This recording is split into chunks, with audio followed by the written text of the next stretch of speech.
Hello students, welcome back.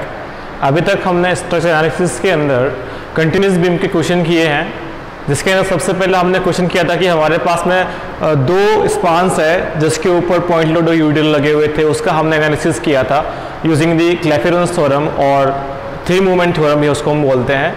और उसके बाद में हमने थ्री स्पान्स का एक क्वेश्चन किया था। तो हमारे पास में अभी दो केस कंप्लीट हो चुके हैं और आज जो हमारे पास में क्लैफेरॉन्स थ्योरम का थर्ड केस जो है वो है, अगर हमारा कंटिन्यूस बीम ऐसा हो जिसका वन एंड या फिर बोथ द एंड्स अगर फिक्स्ड हो, उसके लिए हम कैसे एंड मूवमेंट को डिटरमाइन करेंगे, कैसे एंड मूवमेंट्स को कैलकुलेट करेंगे, उसके बारे में हमें डिस्कस करना है। तो आपको यहाँ पर एक कंटिन्यूस बीम दिख रही होगी जिसमें दो स्पान्स है, span L1 and span L2। Span L1 की लेंथ 8 मीटर है जबकि स्पान L2 की लेंथ 6 मीटर है। इसका मतलब ये हो गया माय डियर स्टूडेंट्स कि हमारे जो स्पान L1 है उसकी लेंथ ज़्यादा है as compare to span L2 से। क्लियर? लेकिन इसमें एक आप देख रहे होंगे कि यहाँ पर जो इसके सपोर्ट्स है, ये जो सपोर्ट A है, यहाँ पर पहले हमने लिखा था, पहले हमने पढ़ा था कि यहाँ पर जो सपोर्ट था वो हिंज था और रोलर था। अब जो हमारा ये सपोर्ट है वो फिक्स्ड है और यहाँ पर B पॉइंट पर रोलर सपोर्ट है और C पॉइंट पर हिंज सपोर्ट है। क्लियर? तो अब हमारे पास में एक नया केस आ गया है कंटिन्यूस बीम का, जिसमें एक सपोर्ट जो है वो फिक्स्ड है और वन एंड जो है इसका फिक्स हो सकता है और बोथ भी एंड भी फिक्स हो सकते हैं। दोनों एक ही मेथड से हम इसको सॉल्व करेंगे और अभी मैं आपको एक क्वेश्चन कराऊंगा जिसका वन एंड फिक्स है। आपको अगेन मैं आपको एक क्वेश्चन दूंगा इसके बाद में जिसमें दोनों एंड फिक्स होंगे, वो क्वेश्चन आपको करना है। ठीक है? तो इसको हम कैसे सॉल्व करेंगे? अगर एग्जाम में क्वेश्चन आ जाए आपके कि अगर हमारा कंटिन्यूस बीम का एक एंड फिक्स्ड है तो उसका हम कैसे मूवमेंट फाइंड करेंगे, उसके बारे में आज बात करते हैं। हमें इतना पता है कि फिक्स्ड एंड पर मूवमेंट डेवलप होता है, जबकि रोलर सपोर्ट और हिंज सपोर्ट पर अगर वो एंड पॉइंट पर है तो वहां पे मूवमेंट जीरो होता है। हमने ये स्ट्रेंथ ऑफ मटेरियल के अंदर भी पढ़ रखा है। तो चलिए स्टार्ट करते हैं। मैंने आपको यहाँ पर पहले स्टेप लिखा दिए थे, उन्हीं स्टेप को आपको फॉलो करना है और इस क्वेश्चन को सोल्व करना है। इसका हमें bending moment diagram and shear force diagram बनाना है using the Clapeyron's theorem. Clear? So start करते हैं। सबसे पहले हमारा स्टेप था BMD calculation. Step number first,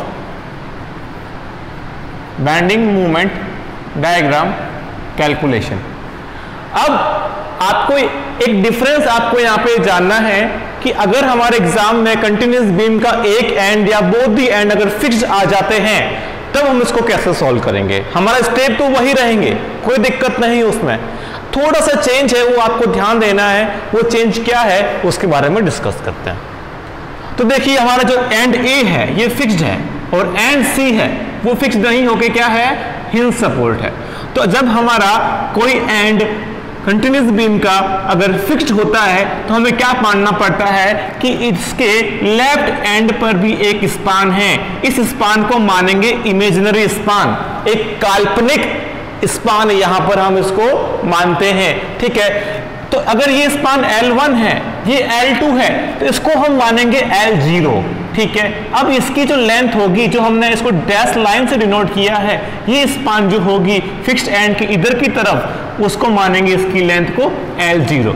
The L0 is the length of the imaginary span which is left side of the fixed end।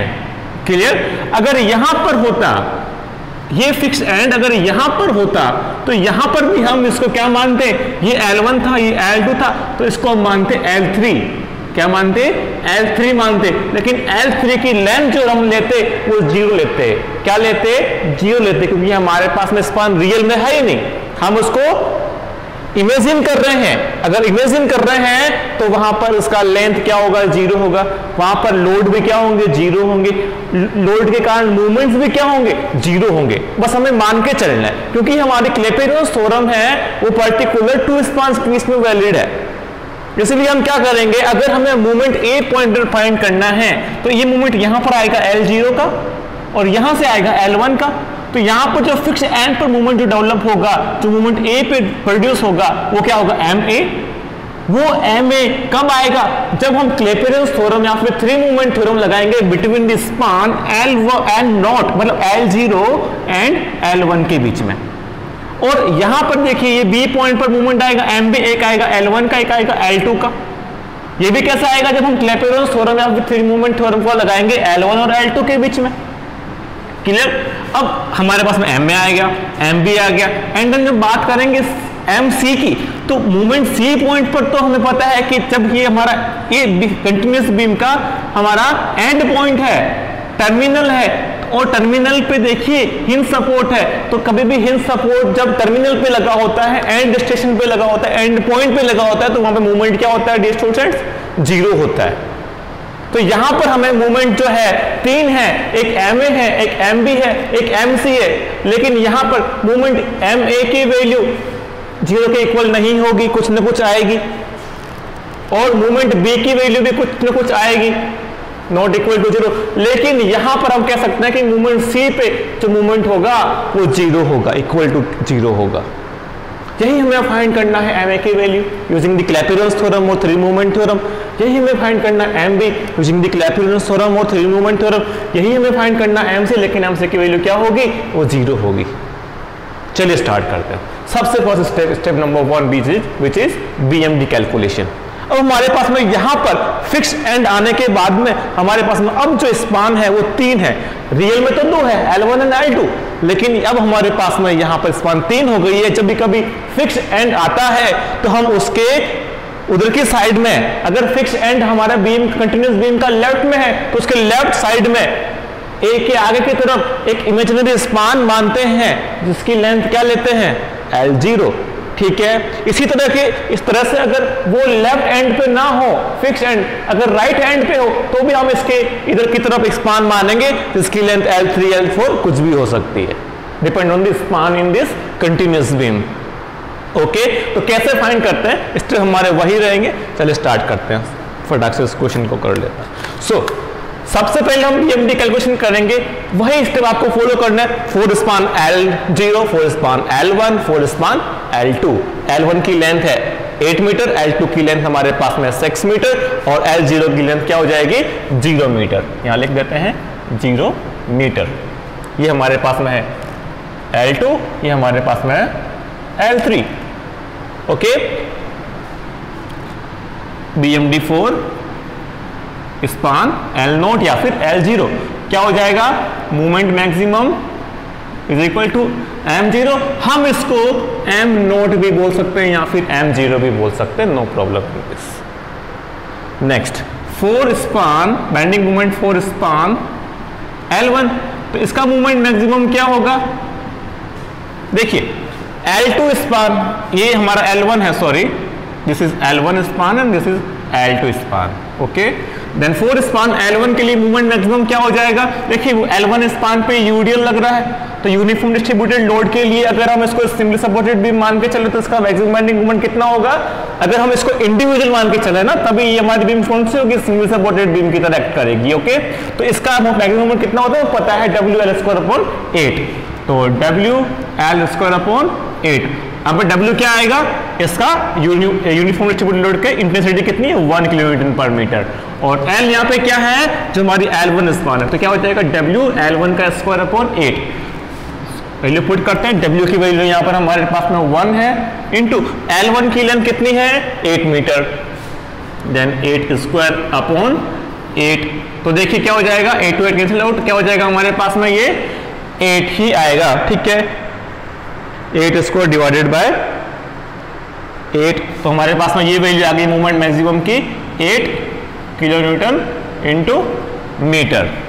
Okay, इसी तरीके से हम फाइंड करेंगे मूवमेंट 4 स्पान L2। तो L2 स्पान में मूवमेंट मैक्सिमम कितना होगा? वही सेम फॉर्मूला तो वही आएगा, क्योंकि इस स्पान पे भी यूडी लग रहा है, as a single supported beam act करेगी, तो इसका मूवमेंट मैक्सिमम क्या हो जाएगा? WL2² divided by 8। Value put करते हैं, W कितना हमारे पास में 1 है इसका, देन 1 इंटू L2 की लेंथ कितनी है? 6 मीटर, 6² डिवाइडेड बाय 8। देखते हैं क्या वैल्यू आती है। Then 1 into 6² divided by 8, this is 4.5 kilometre into metre. ये हमारे पास में दोनों वैल्यूज आ गई। अब L1 स्पान पे मूवमेंट आया 8 kilometre into metre, L2 span में मूवमेंट आया due to this UDL 4.5 kilometre into metre, जबकि L0 स्पान के जो हमारी इमेजिनरी स्पान है इसके लिए मूवमेंट क्या आ गया, मूवमेंट 0 आ गया। Clear, no doubt in this. Okay, then आगे बढ़ते हैं। अब क्या करें कि हम इसका बेंडिंग मूवमेंट डायग्राम को ड्रॉ कर लेते हैं, जो हमारे पास में ये कैलकुलेशन से वैल्यूज आई है 0, 8 एंड 4.5। ओके, चलिए अभी आपको कुछ नहीं करना, सिंपल वे में जैसे हम शुरू से बनाते हैं उसी तरीके से आपको इसका BMD ड्रॉ करना है। ये A पॉइंट की लाइन, ये B पॉइंट की लाइन और ये C पॉइंट की लाइन। क्लियर, चलिए this is span L1, this is span L2 and this is L0 which is imaginary span L0, L1, L2।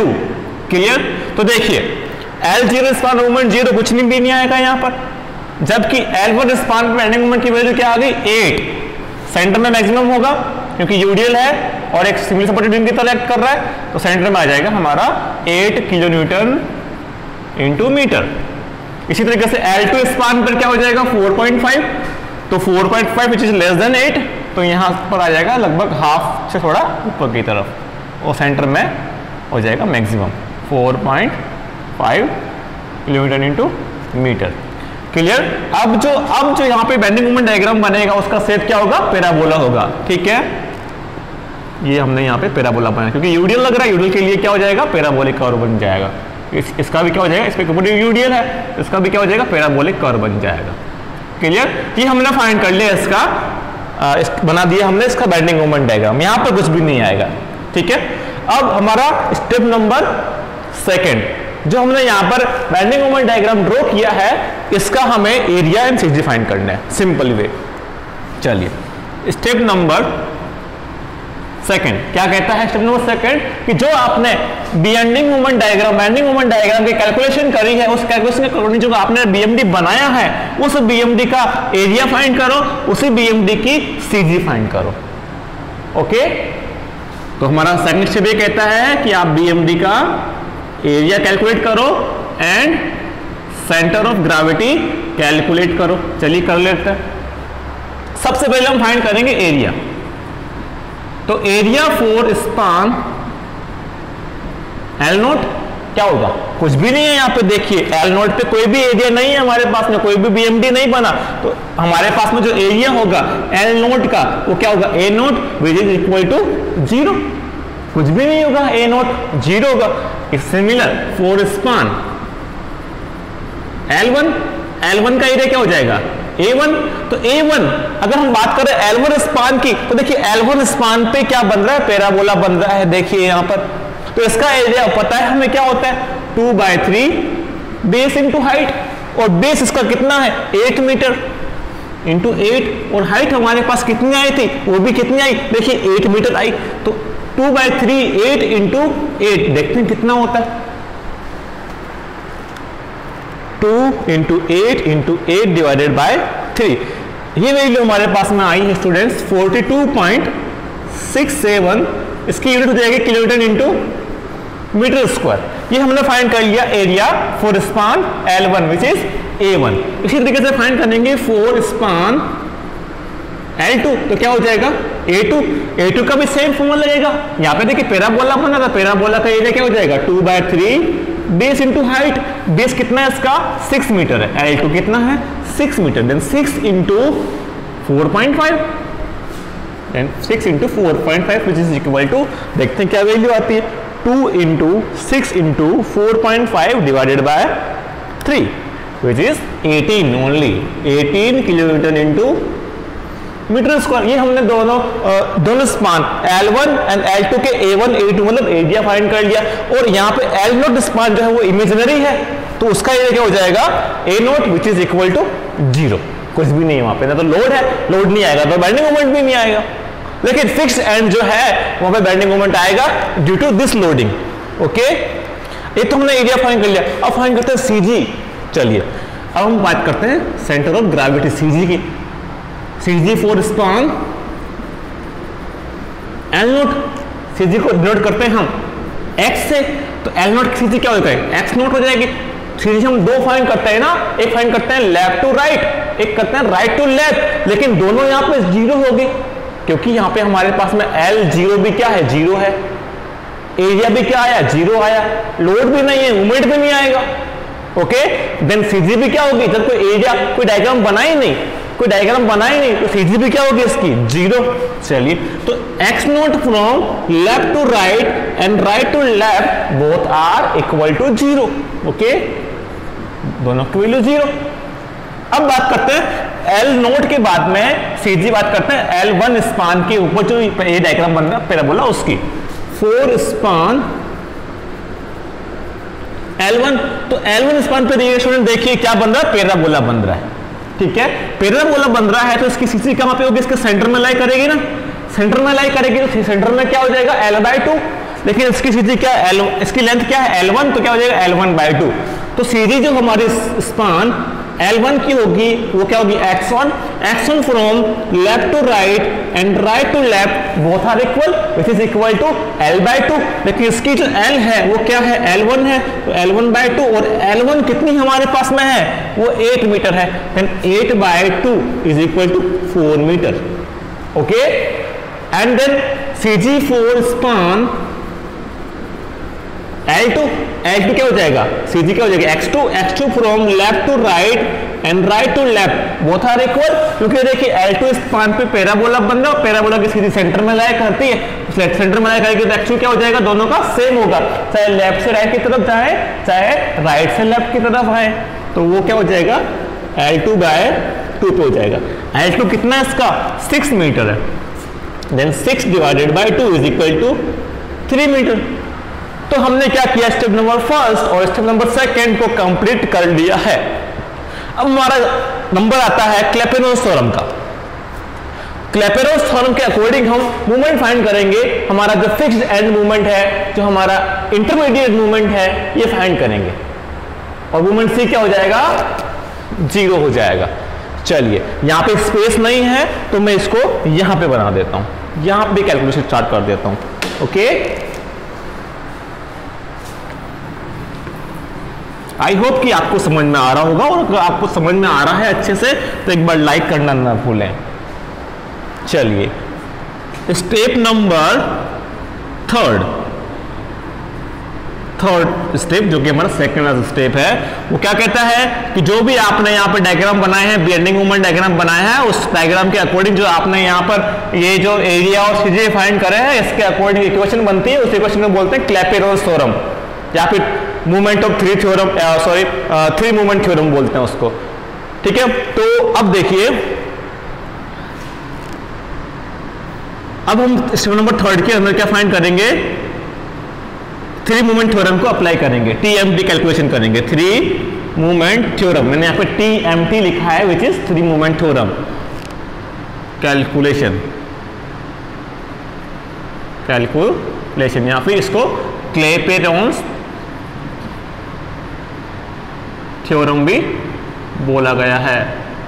Clapeyron theorem of three movement बोला गया है, Clapeyron theorem of three movement theorem, या फिर Clapeyron theorem के बाद में इसको बोला गया है TMT कैलकुलेशन, कुछ भी बोल सकते हैं उसको। ठीक है, हमें ये क्लैपेरॉन थ्योरम क्या देती है, इंटरमीडिएट मूवमेंट्स डिटरमाइन करके देती है। ओके, हमारे इंटरमीडिएट मूवमेंट्स कौन से हैं, ये तो हमारा एंड मूवमेंट आ गया, इंटरमीडिएट नहीं है, ये हमारा एंड मूवमेंट है, क्योंकि हमारा ये बीम का, इस कंटिन्यूअस बीम का एंड पॉइंट है, तो हमारा ये क्या हो गया, एंड मूवमेंट आएगा MC, जबकि हमारा B पॉइंट और A पॉइंट क्या है, इंटरमीडिएट पॉइंट है। अगर इंटरमीडिएट पॉइंट पर अगर हमें यहाँ पर मूवमेंट फाइंड करने हो तो आपको यहाँ पर ये Clapeyron theorem of three movement apply करनी पड़ेगी। Okay, so now we are going to calculate the intermediate movements using Clapeyron's theorem और three movement theorem. So अब हम क्या करेंगे, यहां पर हम थ्री मूवमेंट थ्योरम अप्लाई करेंगे between span L0 and L1. So हम यहां पे लिखेंगे TMT calculation between span L0 and L1, क्योंकि हमें पता है कि हमारे क्लैपेरोस थ्योरम यहाँ पे 3 मोमेंट थ्योरम जो है वो स्पान जो दो स्पान के बीच में वैलिड है। तो हम पहले क्या करेंगे, स्पान L0 और L1 के बीच में अप्लाई करेंगे एंड देन हम L1 और L2 के बीच में अप्लाई करेंगे। अब जब हम अप्लाई कर रहे हैं 3 moment theorem between span L0 and L1, तो देखिए L0 एंड L1, तो इन दोनों के बीच में देखिए इंटरमीडिएट मोमेंट कौन सा आया, Ma आया। ये Ma की वैल्यू हमें यहां से डिटरमाइन हो जाएगी, ठीक है, ये Ma की वैल्यू हमें यहां से डिटरमाइन हो जाएगी। तो देखिए एक Ma काम करेगा L0 पे, एक Ma काम करेगा L1 पे। तो ये जो हमारे पास में मूवमेंट एट A पॉइंट है, इसकी वैल्यू जब हम 3 मोमेंट थ्योरम कैलकुलेशन अप्लाई करेंगे between span L0 and L1, तब हमें Ma की वैल्यू मिलेगी। इसी तरीके से अगर हमें मूवमेंट फाइंड करना हो, इंटरमीडिएट मूवमेंट फाइंड करना हो B पे, तो MB जो हमारा MB है एक काम करेगा L1 पे, एक काम करेगा L2 पे। तो यह मूवमेंट क्या आएगा, MB आएगा। और ये MB जो होगा वो एक L1 का होगा, एक L2 का। मतलब कितने MB हो गए, 2 MB हो गए। यहाँ पे हम लिखेंगे 2 MB। इसी तरीके से यहाँ पे जो Ma होगा एक L0 का होगा, एक L1 का होगा। यहाँ पे हम क्या लिखेंगे, 2 Ma लिखेंगे। ओके, आई थिंक इसमें आपको कोई प्रॉब्लम नहीं होगी। तो चलिए हम इसको स्टार्ट करते हैं। तो देखिए अभी हमने जो TMT थ्योरम लगाई है between span L0 and L1 के बीच में लगाई है। तो यहां पर देखिए जब हम L0 और L1 के बीच में लगा रहे हैं, तो यहां पर भी तो एक मूवमेंट डेवलप होगा, ठीक है। वो किसका होगा, L0 का होगा। इसको हम बनाते हैं डैश लाइन से, ओके, डैश लाइन से बनाते हैं। तो यहां पर जो मूवमेंट डेवलप होगा वो क्या होगा, M0 होगा। वो क्या होगा, M0 होगा। तो M0 कहां पे एक्ट करेगा, L0 पे करेगा। तो यहां पे इक्वेशन बनेगी M0 कहां पे काम करेगा, M0 काम करेगा L0 पे, M0 कहां काम करेगा, L0 पे। फिर प्लस यहां पे देखिए 2 Ma आ रहे हैं, एक Ma L0 का, एक Ma L1 का। तो यहां पे प्लस में हो जाएगा 2 Ma। कहां काम कर रहे हैं ये दोनों मूवमेंट A पॉइंट पे कहां काम कर रहे हैं, एक मूवमेंट है L0 का, एक मूवमेंट है L1 स्पान का। तो ये तो हो गया। आगे बढ़ते हैं, हमने कहां लगाया है, L0 और L1 के बीच में। तो L2 को कंसीडर करेंगे ही नहीं, ठीक है। तो L1 का एक यहां पे मूवमेंट ले लेंगे। वो क्या है हमारे पास में, प्लस MB। MB आप B पॉइंट में 2 है, लेकिन एक MB L1 का है, तो हमने L1 का ही लेना है, हमें L2 को अभी कंसीडर नहीं किया है। तो L1 का हो जाएगा MB। MB कहां काम कर रहा है, अभी L1 पे काम करता है, MB इंटू L1। इसके इक्वल में क्या आएगा, जो फॉर्मूला हमारा है वो -6 हमने किसके बीच में लगाया है, क्लैपेरोस थ्योरम, वो लगाया है L0 और L1 के बीच में। तो यहाँ फॉर्मूला क्या बनेगा, -6 A0 X0 from left to right divided by L0 plus 6 A1 X1 from right to left divided by L1 bracket of, okay. अब देखिए आपको यहां पर एक छोटा सा कंसेप्ट ध्यान देना है। कंसेप्ट तो कुछ नहीं है, छोटा सा एक ध्यान देना आपको कि ये जो CG दोनों है, एक देखिए एक है L1 L0 स्पान की, यहां पे जो CG ये जो फॉर्मूला है ये वाला देखिए 6 A0 X0 from left to right upon L0, ये किसका है, ये L0 स्पान का है। जबकि ये किसका है फॉर्मूला, वो L1 स्पान का है। तो देखिए ये CG कौन सी ले रहे हैं हम, लेफ्ट से राइट की तरफ ले रहे हैं, जबकि ये CG कौन सी ले रहे हैं, राइट से लेफ्ट की तरफ ले रहे हैं। मतलब कहने का मतलब मेरा ये है, थोड़ा आपको ध्यान देना कि CG यहां पर इस कैलकुलेशन के अंदर आपको कौन सी लेनी है। तो आपको एक सिंपल ध्यान देना है कि दोनों CG L1 स्पान की और L2 स्पान की दोनों आमने सामने होनी चाहिए। L0 स्पान की होनी चाहिए फ्रॉम लेफ्ट टू राइट, जबकि L1 स्पान की होनी चाहिए राइट टू लेफ्ट। दोनों राम रावण की सेना आमने सामने होनी चाहिए, तभी तो कुछ न कुछ हमारे पास मूवमेंट निकल के आएगा, ठीक है। तो चलिए इसके अंदर वैल्यू पुट करते हैं। तो देखिए M0 की वैल्यू कितनी, M0 की वैल्यू हमारे पास में कितनी है, 0 है M0, क्योंकि M0 कुछ भी नहीं है, एक हमारे पास में इमेजिनरी स्पान का मूवमेंट है, तो इमेजिनरी स्पान तो कोई लोड ही नहीं है, तो मूवमेंट भी नहीं आएगा।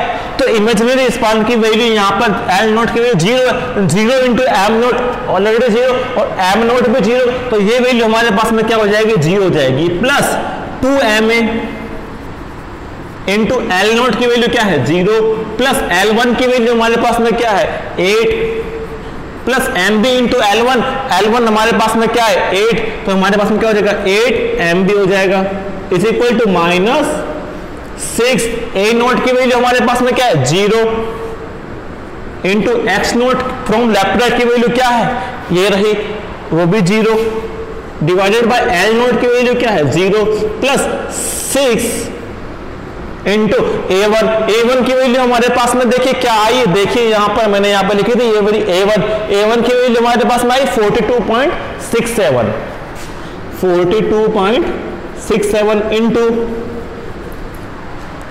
देन हमारे पास में x1 from right to left, तो x1 from right to left की वैल्यू आई 4, ये 4 डिवाइडेड बाय L1 की वैल्यू कितनी स्टूडेंट्स 8 मीटर डिवाइडेड बाय 8। चलिए इसको सॉल्व करते हैं, तो देखिए 0 प्लस 2ma प्लस 8, तो 8 इंटू 2 कितना 16, 16ma plus 8mb is equal to, ये तो हो जाएगा पूरा का पूरा वैल्यू ये 0, ये वैल्यू बचेगी, देखते हैं क्या वैल्यू ये हमारे पास में आती है।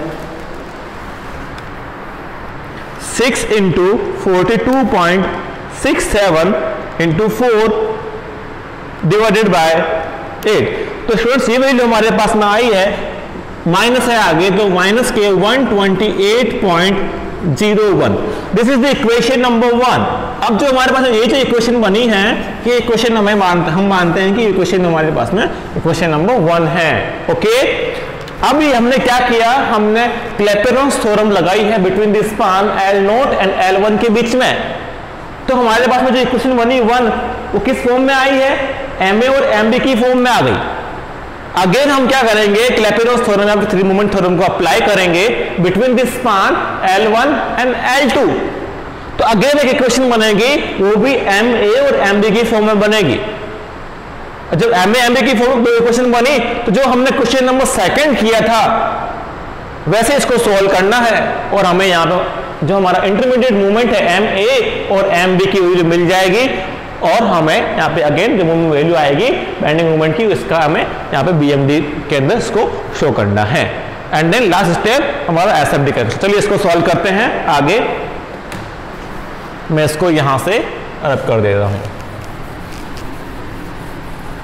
आई होप कि आपको समझ में आ रहा होगा, अगर समझ में आ रहा है तो एक बार लाइक कर दें और कमेंट भी कर दें। ओके, जिसने सब्सक्राइब नहीं किया वो सब्सक्राइब भी कर दें। So now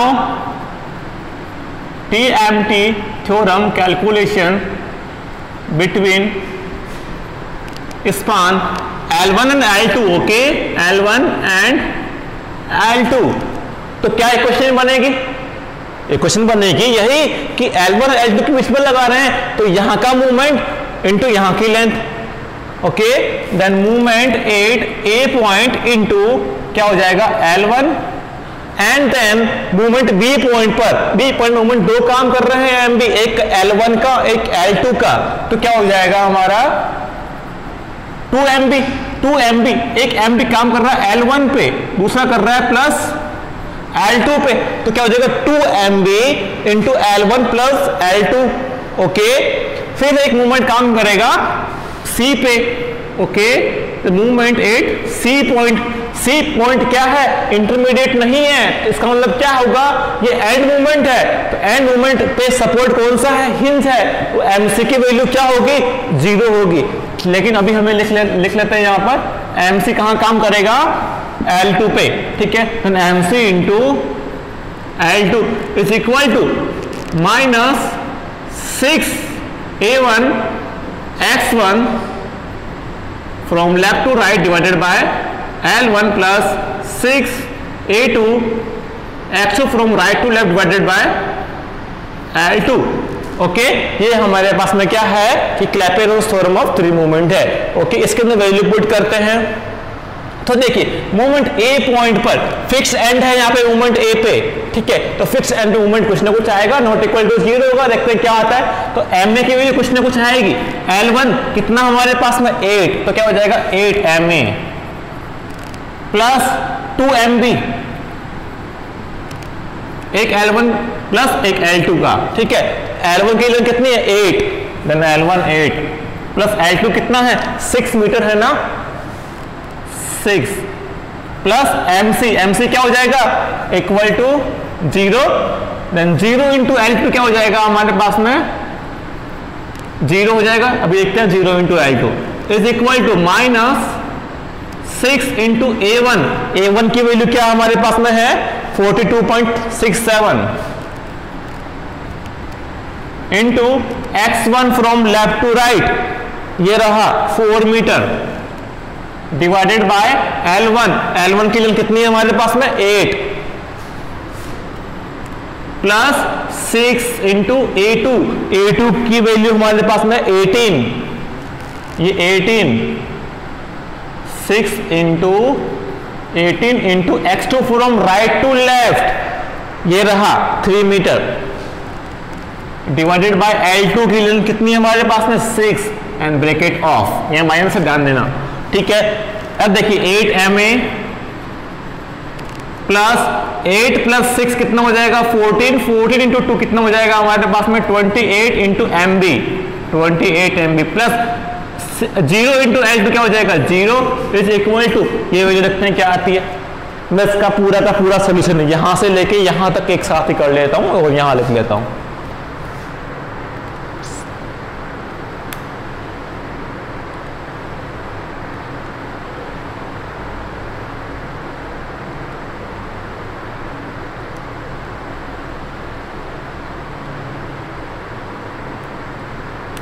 ये वैल्यू हमारे पास में आ रही है स्टूडेंट्स माइनस के 182.01, ओके, और मैं इस जीरो को यहां से रद्द कर रहा हूं and this is the equation number second. Now we are going to solving the equation number 1 and 2 determine the value of moment at A point and as well as moment at B point, okay. सो अब हम क्या करेंगे, अगर हमें intermediate movement जो हमारे MA है और MB है इसकी वैल्यूज फाइंड करनी है, तो हमें इक्वेशन नंबर 1 and 2 को सॉल्व करना पड़ेगा, क्योंकि आप देखिए इक्वेशन नंबर 1 and 2 किस फॉर्म में आई है, MA और MB की फॉर्म में आई है, MA और MB की फॉर्म में आई। चलिए सॉल्व करते हैं। अब ये काम की नहीं है वैल्यूज, तो इसको रद्द कर देते हैं।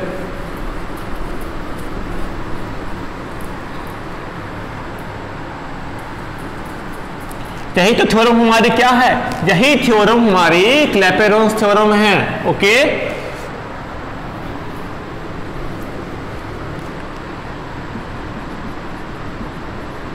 Solving the equation number 1 and 2 for determining the intermediate moment which is MA 8 fixed end and MB 8 यहां पर जो इंटरमीडिएट हमारा है, ऐसे MA भी इंटरमीडिएट मूवमेंट है, MB भी इंटरमीडिएट मूवमेंट है। MB जो है वो कहां काम कर रहा है, दोनों L1 और L2 स्पर्म के बीच में रोलर सपोर्ट पे, ये फिक्स एंड मूवमेंट हमारा यहां से आ जाएगा MA, और ये हमारा इंटरमीडिएट मूवमेंट जो हमारा रोलर सपोर्ट इसके ऊपर आ जाएगा। चलिए अब जो हमारे क्वेश्चन नंबर 1 है वो क्या कह रही है कि 16 MA plus 8 MB equal to minus के 128.01, ओके। एंड इक्वेशन नंबर 2 क्या कह रही है, 8 MA plus 28 MB is equal to minus के 182.01। ये इक्वेशन हमने दोनों एक दूसरे के ऊपर नीचे लिख दी। अब कुछ नहीं करना है, अगर इसको MA और MB की वैल्यू फाइंड करनी है तो आपको कुछ नहीं करना है, जो भी क्वेश्चन नंबर 1 है इसकी सबसे आगे वाली जो न्यूमेरिकल वैल्यू है इस वैल्यू को इक्वेशन नंबर 2 से हर एक टर्म से मल्टीप्लाई करना है। तो 16 इंटू 8 कितना हो जाएगा 128 MA plus 16 into 28 MB, 16 into 28 MB which is equal to 448 MB, 16 into this value 16 into minus के 182.01 which is equal to minus के 2912.16। ओके, अब हमें क्या करना है, जो हमारे क्वेश्चन नंबर सेकंड है इसमें सबसे आगे वाली वैल्यू 8, इस 8 को मल्टीप्लाई करना है क्वेश्चन नंबर 1 के अंदर हर एक टर्म से। ओके, तो 8 इंटू 16 कितना हो जाएगा 128 MA प्लस 8 इंटू 8 कितना हो जाएगा 64 MB is equal to 8 into 128.10, 8 into 128.01, ये आ गया हमारे पास में माइनस का 1024.08। अब हमें क्या करना है, जो हमारे नीचे वाली टर्म है, ये जो इक्वेशन है इसके अंदर जहां पर प्लस है उसको करना है माइनस, और जो प्लस है उसको करना माइनस, जो माइनस उसको मानना है प्लस। अब हमारा साइन चेंज हो जाएंगे यहाँ पर, तो हमने क्या किया, प्लस की वैल्यू को माइनस ले लिया, यहाँ प्लस की वैल्यू को माइनस ले लिया, और यहाँ माइनस की वैल्यू को प्लस ले लिया। तो देखिए यहाँ पर 128 MA या माइनस का 128 MA कैंसिल आउट, यहाँ पे प्लस के 448 MB या माइनस का 64 MB, तो कितना हो जाएगा 448 माइनस 64, तो कितना हो गया हमारे पास प्लस का 384 MB इज इक्वल टू, आगे देखते हैं, ये माइनस का 2912.16 प्लस, ये प्लस की वैल्यू है कितनी है 1024.08 इज इक्वल टू, ये वैल्यू हमारे पास में कि माइनस 1888.08। अगर हमें यहां से MB की वैल्यू फाइंड करनी है तो क्या हो जाएगा minus 1888.08 divided by 384, then MB is equal to, minus की वैल्यू आएगी यहां पर 384, माइनस की वैल्यू आ गई हमारे पास में 4.92 kilo newton into metre, movement का यूनिट होता है किलोमीटर इंटू मीटर। तो हमारे पास में MB की वैल्यू आ गई which is equal to minus 4.92 kilometre into metre. अगर हम ये MB की वैल्यू किसी भी इक्वेशन नंबर 1 या फिर इक्वेशन नंबर 2 में पुट करते हैं तो हमें वहां पर जो हमारा फिक्स्ड एंड मूवमेंट है MA उसकी वैल्यू मिल जाएगी। तो चलिए पुट करते हैं। Now we are putting the value of MB in equation number 1 और 2, किसी में भी पुट करो वैल्यू वही आनी है। तो चलिए हम क्वेश्चन नंबर 1 के अंदर वैल्यू पुट कर लेते हैं।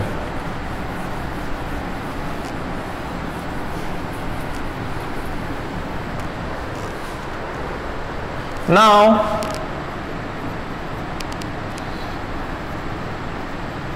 Putting the value of intermediate movement MB is equal to कितना, माइनस का 4.92 in equation number 1। Okay, this is the equation number 1, okay, in the form of MA and MB which is 16 MA plus, MA की value put कर लेते हैं यहाँ पर, sorry MA की तो वैल्यू फाइंड करनी है, MB की वैल्यू पुट करेंगे, देन 16 MA प्लस 8 MB की वैल्यू हमारे पास में आई है माइनस के 4.92 and minus 4.92 is equal to minus 128.01।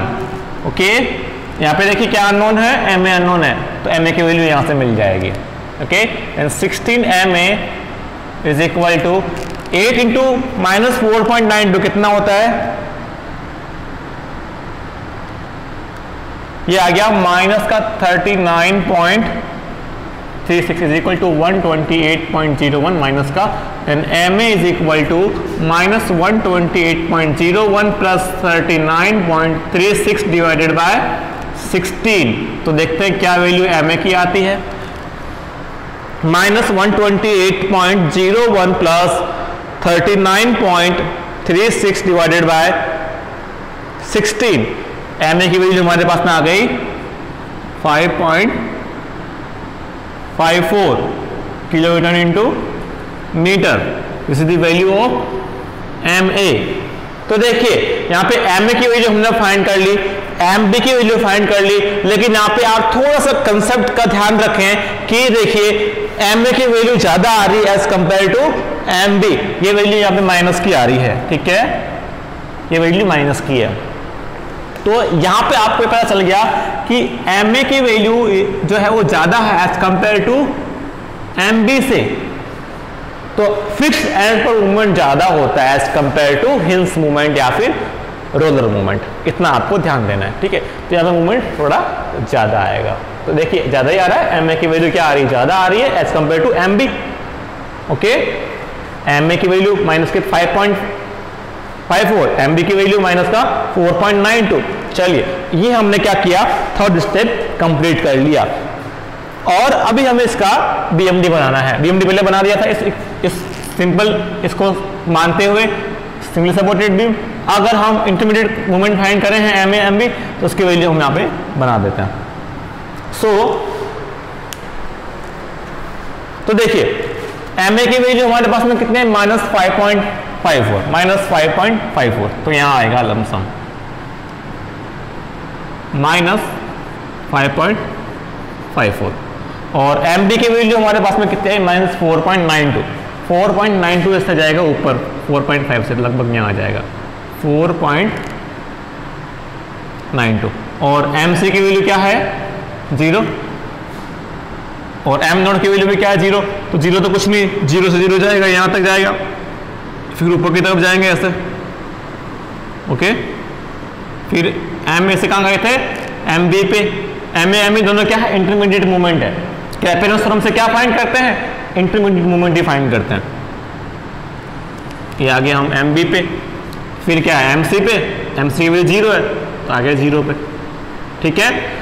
और ये जो हमारा मूवमेंट, अब ये वाला पोर्शन जो है वो क्या है, नेगेटिव है, ये वाला पोर्शन है वो पॉजिटिव है, ये वाला पोर्शन जो है वो क्या है, नेगेटिव है, और ये वाला पोर्शन जो है वो क्या है, पॉजिटिव है। ओके, ये हमने फाइंड कर लिया। लास्ट स्टेप वो है हमारा reaction and SFD calculation. Okay, अब हम इसको रब कर देते हैं।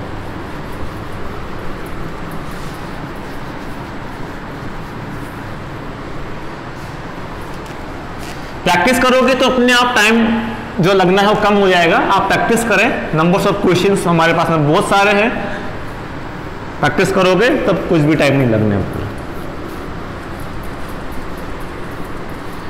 अभी जो हमारे पास में जो कंटिन्यूअस बीम है प्रिज्मेटिक है, जिसका moment of inertia through out the span same है, आई है। और ऐसा भी क्वेश्चन हो सकता है कि इसका मोमेंट ऑफ इनर्शिया यहाँ पर अगर आई है तो यहाँ पे 2i हो जाएगा, अगर यहाँ पे आई है तो यहाँ पे 2i हो सकता है, 3i हो सकता है, 4i हो सकता है, कुछ भी हो सकता है। Clear? So now last step, step number 4, reaction and SFD calculation. सबसे पहले फाइंड करेंगे रिएक्शंस। तो हमें यहां पर देखिए पता है कि 3 सपोर्ट्स है। एक सपोर्ट हमारे पास में है ए पे, एक सपोर्ट है बी पे, एक सपोर्ट है सी पे। तो एक सपोर्ट पे जो रिएक्शन आएगी वो क्या आएगी, reaction at A point R A, similar R B, similar way में आर सी। तीनों की एरिया हमें फाइंड करनी है, R A, R B, R C. Load आएगा बीम के ऊपर तो कुछ ना कुछ रिएक्शन डेवलप होगी ना, वही रिएक्शन हमें यहाँ पे फाइंड करनी है।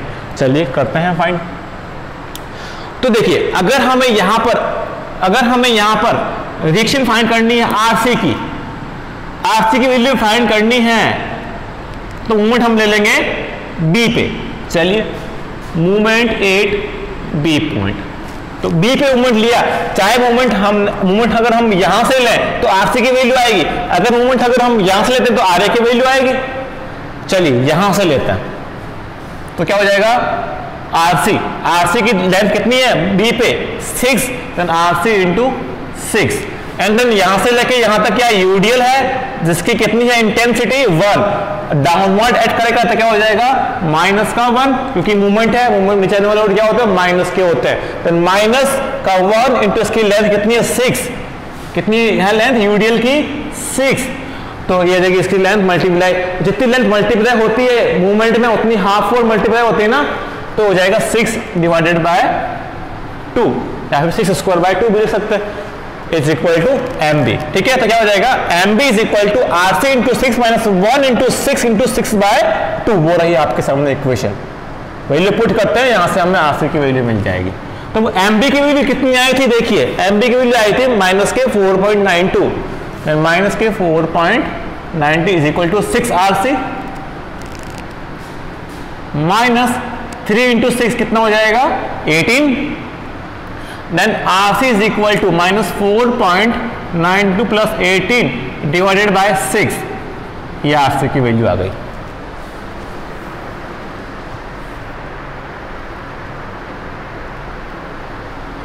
Minus 4.92 plus 18 divided by 6, R C की वैल्यू आई है स्टूडेंट्स 2.18 किलो न्यूटन।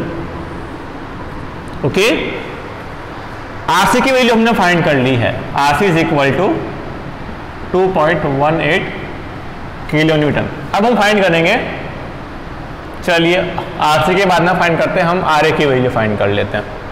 ठीक है, तो आर ए की वैल्यू फाइंड करने के लिए अगेन मूवमेंट कहां लेंगे, बी पे ले लेंगे। Then now again taking movement about B point, तो क्या हो जाएगा R A into 8, R A into 8, क्योंकि मूवमेंट कहां पे लिया, बी पे लिया। Then R A into perpendicular distance कितनी है 8, एंड देन यहां से लेके यहां तक यूडीएल लग रहा है कितना 1 का, नीचे आएगा तो क्या हो जाएगा माइनस का 1, इसकी लेंथ यहां से लेके यहां तक कितनी यूडीएल की 8 है, देन 1 इंटू 8, जितना लेंथ मल्टीप्लाई हुई है यूडीएल उतनी आधी और मल्टीप्लाई होगी, तो क्या हो जाएगा 8 by 2 equal to M B. M B की वैल्यू कितनी आई थी minus 4.92 is equal to 8 R A minus 8 by 2, 4 into 8 कितना हो जाएगा 32, then R A is equal to minus 4.92 plus 32 divided by 8, ये आर ए की वैल्यू यहां से हमें मिल जाएगी।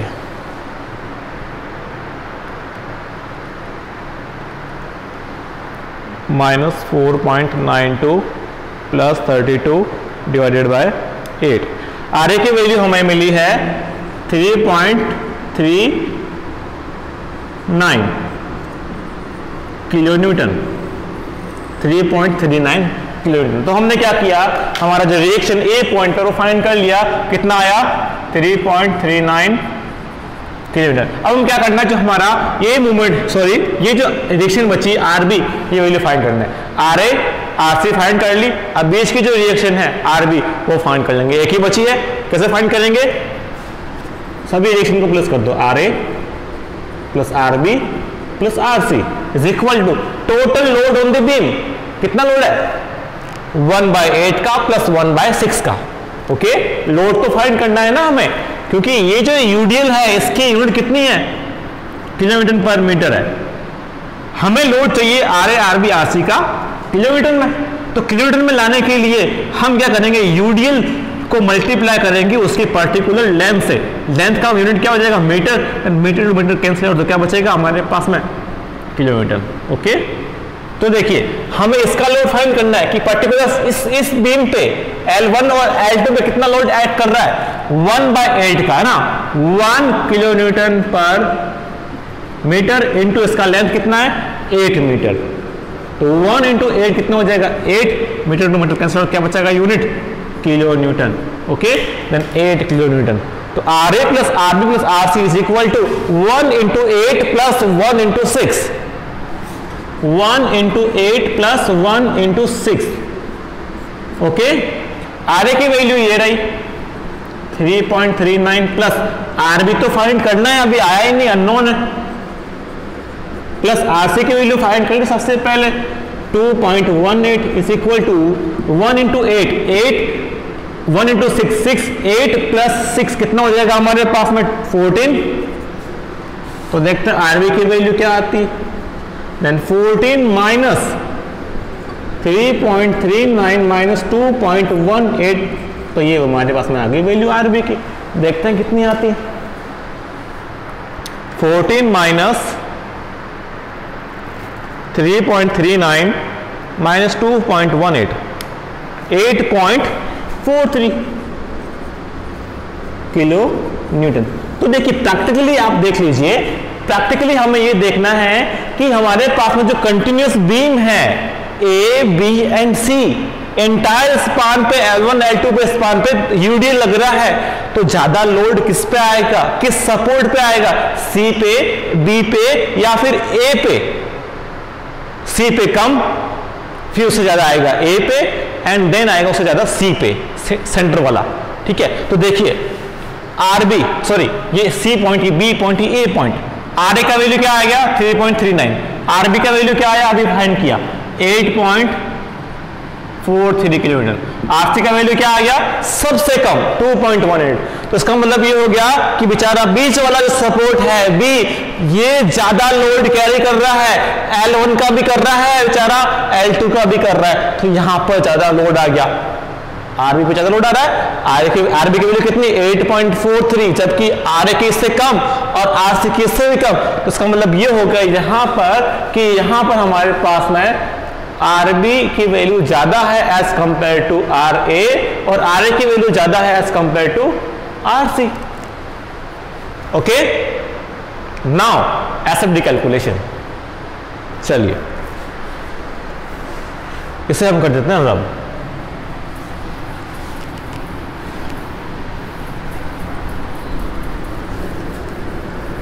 एसएफडी कैलकुलेशन,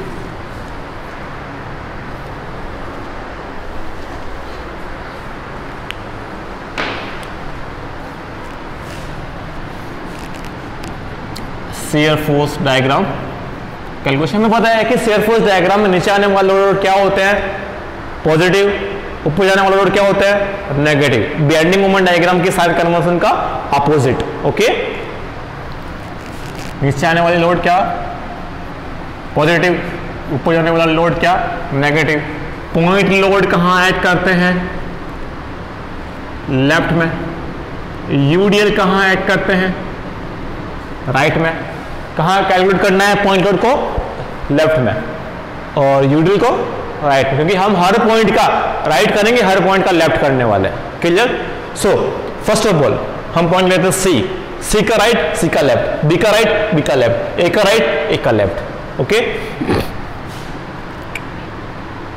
सबसे पहले सी राइट, सी के राइट में कोई वैल्यू है क्या, सी पॉइंट के राइट में कोई वैल्यू है क्या, कुछ भी नहीं है, तो सी राइट की वैल्यू 0। लेकिन पर्टिकुलर सी पॉइंट पर एक पॉइंट लोड है आरसी ऊपर की तरफ जा रहा है, लेकिन पॉइंट लोड राइट में काउंट ही नहीं होते, पॉइंट लोड काउंट होते हैं हमारे लेफ्ट में, तो भी सी आर की वैल्यू क्या हो जाएगी 0। नेक्स्ट सी राइट के बाद में सी लेफ्ट, कितना बचा यहाँ पे 0 बचा, तो वो तो आएगा ही आएगा। सी लेफ्ट कर रहे हैं तो सी लेफ्ट पे सी पॉइंट पे पॉइंट लोड है आरसी, ऊपर की तरफ जा रहा, क्या हो जाएगा माइनस का, माइनस आरसी की वैल्यू कितनी 2.18। क्यों इसको यहाँ पे हमने कंसीडर किया, क्योंकि सी लेफ्ट कर रहे हैं और सी पर्टिकुलर सी पॉइंट पर पॉइंट लोड है आरसी और आरसी पॉइंट लोड है। पॉइंट लोड कहाँ काउंट होते हैं लेफ्ट में काउंट होते हैं, हम क्या कर रहे हैं लेफ्ट से तो कर रहे हैं, तो 0 माइनस 2.18 कितना हो जाएगा माइनस के 2.18 किलो न्यूटन। क्लियर, तो हो गया हमारा सी राइट और सी लेफ्ट। नेक्स्ट हमारा सी के बाद पॉइंट कौन सा आ रहा है B, B right and B left. B right पे जो वैल्यू बची है वो तो आएगी आएगी माइनस के 2.18, लेकिन बी के राइट में आप देखें यहाँ पर बी से सी की तरफ देखें तो बी के राइट में यूडीएल है 1/6 का, और यूडीएल राइट में कौन होता है और हम राइट ही कर रहे हैं अभी, तो क्या हो जाएगा नीचे की तरफ आएगा तो प्लस, कितना है यूडीएल 1/6 का, 1/6 इज इक्वल टू, तो हो जाएगा 6 माइनस 2.18 3.82 प्लस का 3.82 किलोमीटर। अब करेंगे बी लेफ्ट, जितना बचा वो तो आएगा ही आएगा 3.82। बी लेफ्ट कर रहे हैं, लेकिन बी पॉइंट पे देखिए लेफ्ट में काउंट कर रहे हैं ना हम, तो बी के लेफ्ट में आरबी काउंट होगा क्योंकि एक पॉइंट लोड है आरबी, तो आरबी पॉइंट लोड की तरह करेगा तो ऊपर जाएगा तो क्या हो जाएगा माइनस का, तो हो जाएगा माइनस RB कितना 8.43 इज इक्वल टू 8.43 4.61 माइनस का किलो न्यूटन। ये हो गया हमारा बी लेफ्ट। बी लेफ्ट के बाद में हमारा नेक्स्ट पॉइंट कौन सा आ रहा है? ए। तो ए का राइट, ए का लेफ्ट, ए का राइट एंड देन ए का लेफ्ट। एसएफडी का एक कंसेप्ट है कि स्टार्ट 0 पे होता है और खत्म भी, कमेंट कर लो कहां पे होता है। तो माइनस का 4.61 बचा हुआ तो आएगा ही आएगा, माइनस का 4.61 बचा हुआ तो आएगा, लेकिन ए का राइट करना है। तो ए के राइट में देखिए यहां से यहां तक यूडीएल है, वैसे यूडीएल तो यहां से यहां तक है, लेकिन ये भी काउंट कर लिया हमने, ये रहा बच्चा कौन सा यूडीएल, यहां से यहां तक वो बच्चा वो अनकाउंटेड है, अभी काउंट कर लेते हैं।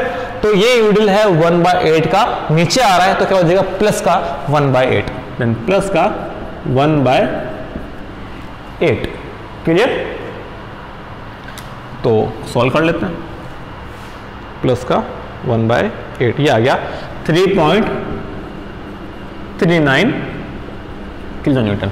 तो ए का राइट हो गया कंप्लीट। अब करेंगे ए का लेफ्ट, कितना बचा? प्लस का 3.39।